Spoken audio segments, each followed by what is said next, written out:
Fala cabeção, bem-vindos ao nosso episódio 3 do Mr. Money. E hoje, atendendo a pedidos, eu vou falar de um filme muito especial que é...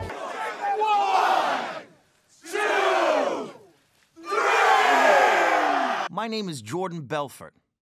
Not him. Me. That's right. Muitos assuntos dá para ser abordados nesse filme. Inclusive alguns assuntos não apropriados para menores de 18 anos. Realmente tem bastante, é pesado. Mas a parte de mercado financeiro também é bem pesada. O que eu quero falar não é a parte de lavagem de dinheiro, que é muito forte nesse filme, mas a gente já retratou no episódio 2 do Mr. Money. O que eu vou falar é sobre o mercado de ações. Como acontecia o mercado de ações nessa época, esse filme que é baseado em uma história verídica. Então vamos começar vendo exatamente como era esse mercado de ações naquela época em que o filme passou.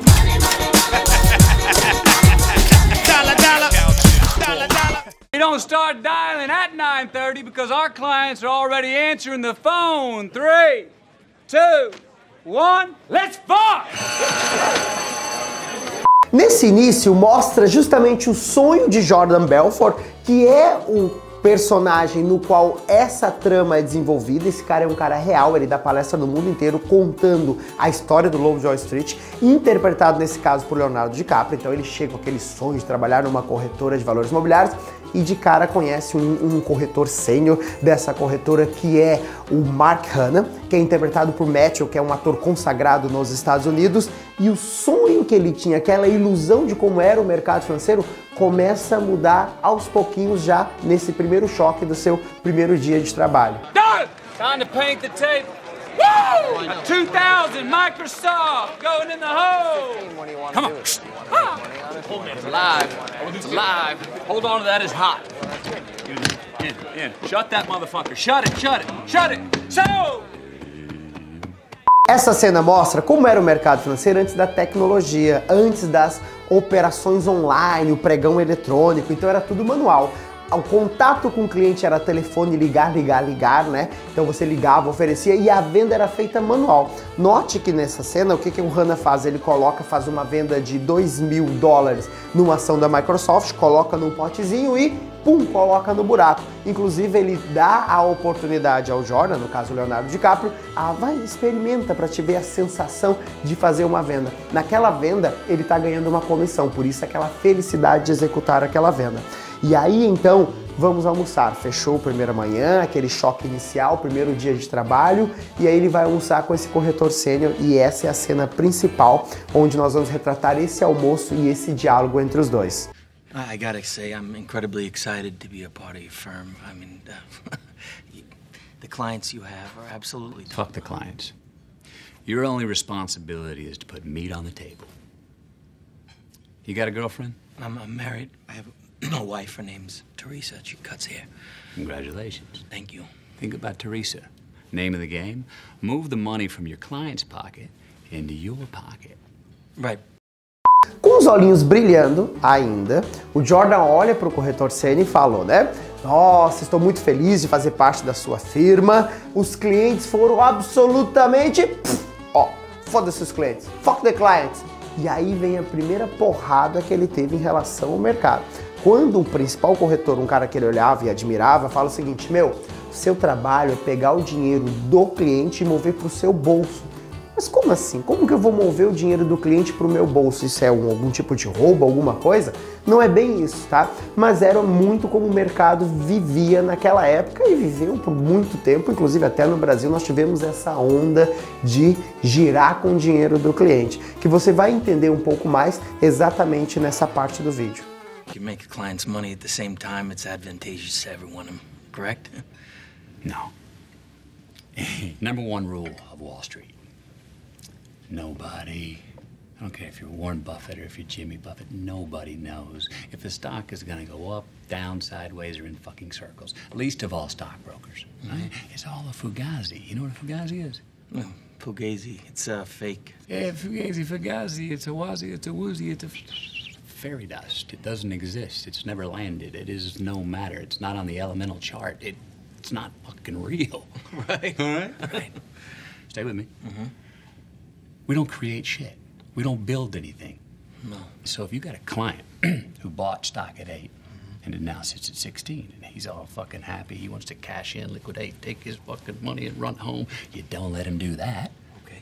Because that would make it real. Right. No, what do? You get another brilliant idea. A special idea. Another situation, another stock to reinvest his earnings and then some. And he will every single time, because they're fucking addicted. And then you just keep doing this again and again and again. Meanwhile, he thinks he's getting shit rich, which he is on paper. But you and me, the brokers, we're taking home cold hard cash via commission, motherfucker. Right. That's incredible, sir. I can't tell you how excited I am. You should be. There's 2 keys to success in the broker business. First of all, you gotta stay relaxed. Ainda meio sem entender, Leonardo fala para ele, mas se a gente deixar os clientes felizes, não. E aí vem a parte que é muito importante, que é a lição dada por esse corretor, que ele fala o seguinte: nós e nem ninguém sabe onde as ações vão. Se ela vai subir, se ela vai cair, ele usa um termo, é tudo fugazes, né? É conto de fadas, é como se fosse isso que ele está falando. E aí ele usa exemplo. Vamos imaginar que o cliente comprou uma ação a 8 e essa ação está a 16. O cliente está louco para realizar esse lucro, né? Vender a ação e botar o dinheiro no bolso. E ele fala, o que se faz? A gente cria uma história para esse cliente. Nós criamos uma outra situação, uma outra ação, another situation, another stock. Exatamente isso. Para quê? E aí ele fala, para fazer o cara reinvestir o valor e ainda colocar mais dinheiro. Porque olha a sacada. Eu ganho uma comissão em relação ao valor toda vez que ele comprar e vender. Isso é a corretagem. Então, quando o corretor intermedia essa operação de compra e venda de ações, ele vai ganhar uma corretagem em relação a isso. Então, se eu faço o cliente resgatar, esse dinheiro deixa de existir, o cliente leva o dinheiro para casa e eu deixo de ganhar sobre esse dinheiro. Agora, se eu faço o cliente pegar esses R$16 por ação e comprar uma outra ação, e daqui a pouco ele vende, compra, toda vez que ele comprar ou vender, eu estou ganhando dinheiro. E é exatamente o que ele retrata quando ele fala assim, ó. Os clientes são uma porra de viciados, eles vão continuar comprando e vendendo. Só que eles ficam ricos? Sim, no papel. O que quer dizer ficar rico no papel? Beleza, qual é o seu patrimônio? Eu tenho X ações dessa companhia e o valor da ação da companhia é esse. Esse é o valor. Mas se você for vender, liquidar, eu não sei se você vai conseguir esse valor. Então é uma riqueza hipotética. Só que toda vez que você compra uma ação e vende uma ação, a corretagem é acreditada direto para o corretor, é um dinheiro de verdade. E é o que ele fala, eles ficam ricos no papel e nós ficamos ricos no dinheiro de verdade, porque a gente ganha comissão e leva a comissão para casa. Após essa explicação toda do Hanna, o Leonardo olha e fala assim, nossa, eu estou muito excitado em fazer parte desse mercado, mas ali ele vê o castelo dele caindo, né? Na verdade, todo sonho é aquela coisa hipotética que ele acreditava que era o mercado financeiro, que o objetivo principal era o cliente, ele entrando na corretora acabou enxergando que não é o cliente, cada um olhava o seu próprio bolso como corretor. Se ajudou o cliente ou não ajudou, dane-se, o importante é que me ajudou, sempre cada um pensando em si e como ganhar mais dinheiro com essas corretagens. Look, I know you're not following what I'm saying anyway, right? That's okay, that doesn't matter. Trazendo isso para a realidade do Brasil, nós vivenciamos isso também. Lá na época de 2007, 2008, 2006, começando em 2007, 2008, a gente teve um boom no mercado de capitais, que em seguida veio o buraco do subprime. O que acontecia? As corretoras que nasciam naquela época, elas tinham um foco muito grande em renda variável. Levar todo mundo para a bolsa e era modinha investir em bolsa. A bolsa bateu recordes de empresa fazendo IPO, abrindo capital, muita gente ganhando muito dinheiro na bolsa de valores e todo mundo ia para lá. Só que essa modinha acabou levando muitos investidores que não tinham perfil e o mercado não conseguiu se regular e se regulamentar numa velocidade tão grande quanto expandiu a velocidade dos investidores. O fruto disso é que muitas corretoras, muitos agentes autônomos trabalhavam de maneira errada, de maneira incorreta. Fazendo o quê? Girando o dinheiro do cliente. O cliente ia lá, aplicava, ele contava uma história, o cliente resgatava, comprava ação, vendia, fazia várias transações durante o mês e cada vez que ele faz transação, ele deixava uma grana de corretagem, deixava uma grana de emolumentos e o corretor, as corretoras, os brokers cada vez mais ricos e os investidores cada vez mais pobres. Porque mesmo com um ganho elevado, não necessariamente ele conseguia cobrir esses custos de corretagem com os ganhos que ele estava tendo com a ação. Então isso foi um movimento muito forte das corretoras na época de 2007 e 2008. O que aconteceu? Crise do subprime, bolsa derretendo, isso uma crise mundial, e aí esse mercado de ações começou a dar uma queda e o mercado de capitais ficou muito enfraquecido. Aí as corretoras se reinventaram. Onde as corretoras se reinventaram? Partindo, focando em renda fixa. Puxa, o cara tá com medo de ações, eu vou tentar ganhar dinheiro em renda fixa.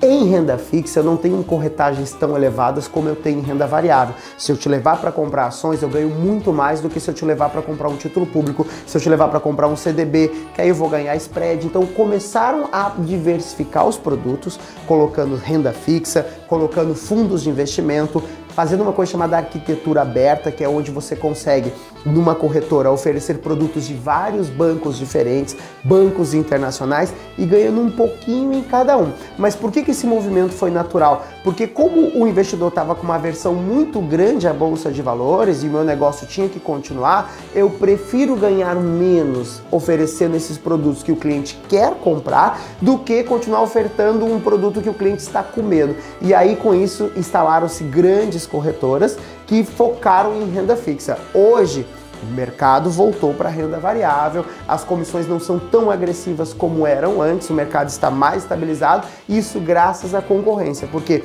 deu tempo para que a regulamentação, a fiscalização, o controle, a qualidade crescesse e os investidores estão voltando aos poucos para esse mercado. Então tudo que nós vimos foi uma realidade. Hoje é uma realidade? Sim, mas em casos isolados, não é mais uma regra, é uma exceção. Ainda existe, infelizmente, alguns agentes autônomos, ainda existe, infelizmente, algumas corretoras que focam em fazer dinheiro com o dinheiro do investidor. Como?